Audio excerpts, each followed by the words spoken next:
Welcome to my channel it's study time for you. ఈ వీడియోలో block diagram of computer explain చేస్తాను. Video పూర్తిగా చూడండి. First one, block diagram of a computer or basic computer organization అన్న ఒకటే.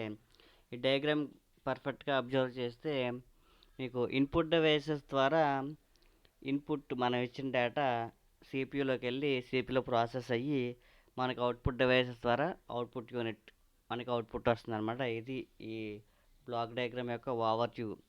మనకి storage యూనిట్లో secondary memory, primary memory are storage ఉన్నది. ఇంకా సిపియూలో వచ్చేసి control unit and arithmetic and logical unit. ఇది మొత్తం సిపియూలో పార్ట్ అనమాట. Next input unit. Input unit contains several input devices used to give data to the computer. Input devices are connected to CPU. Input devices అనేవి చాలా input devices ఉన్నాయి. మన సిస్టమ్కి ఏదైనా information ఇవ్వడానికి ఇన్పుట్ డివైస్ అనేవి యూజ్ అవుతాయి. ఇన్పుట్ డివైజెస్ మనం CPU కనెక్ట్ చేసుకుంటాం. Next memory unit or storage unit. Memory unit is used to store the data at the time of processing and after completion of processing. Data మనం ప్రస్తుతం run అయ్యే programmes మెమరీలో store అవుతాయి. మళ్ళీ running finish అయిపోయిన తర్వాత కూడా మెమరీలో స్టోర్ అవుతాయి. In hard disk there are two types of memory, primary memory, secondary memory.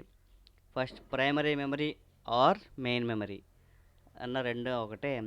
Primary memory is a temporary memory. Primary memory అనేది టెంపరీ మెమరీ అనమాట. So it is a volatile in nature. అది temporary కాబట్టి దీన్ని volatile memory కూడా అంటారు. It stores currently running programs. Present మనం run చేసే softwares కానీ ఏ ప్రోగ్రామ్ అయితే రన్ అవుతుందో అది ప్రైమరీలో స్టోర్ అవుతుంది. It has less storage capacity and it is costly. దీనికి తక్కువ స్టోరేజ్ ఉంటుంది, ఇది కొంచెం కాస్ట్ ఎక్కువ. The information stored on primary memory will be lost when the computer is switched off. మనం షట్ డౌన్ చేయగానే ప్రైమరీ మెమరీలో ఉన్న స్టోరేజ్ మొత్తం ఎరేజ్ అయిపోతుంది. దీనికి ఎగ్జాంపుల్స్ ఏంటంటే RAM, random access memory, and ROM, read only memory. Next secondary memory or auxiliary memory. Secondary memory is a permanent memory. So it is non volatile in nature. Secondary memory అనేది permanent memory, అందుకని దాన్ని non volatile కూడా అంటారు. It has large storage capacity depending on the hard disk. దీనికి చాలా ఎక్కువ memory ఉంటుంది మన హార్డ్ డిస్క్ సైజుని బట్టి. The information stored on secondary memory will not be lost when the computer switched off. మనం షట్ డౌన్ చేయగానే ఇందులో ఉన్న డేటా ఎరేజ్ అవ్వదన్నమాట. మనం డిలీట్ చేస్తేనే తప్ప ఇందులో ఉన్న డేటా పోదు. దీనికి ఎగ్జాంపుల్స్ ఏంటంటే hard disk, DVD, memory card, pen drive etcetera. Next control unit. It controls all the parts of a computer.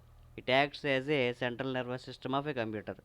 Control unit అనేది మన సిస్టమ్కి ఉన్న అన్ని పార్ట్స్ని కంట్రోల్ చేస్తుంది అనమాట. మనకి నర్వస్ సిస్టమ్ ఎలాగో కంప్యూటర్కి కంట్రోల్ యూనిట్ నర్వస్ సిస్టమ్ లాంటిది. ALU. ALU means arithmetic and logical unit. It is used to perform arithmetic and logical operations అనమాట. Arithmetic and logical operation perform చేయడానికి ఏఎల్యు అనేది యూజ్ అవుతుంది. Next CPU.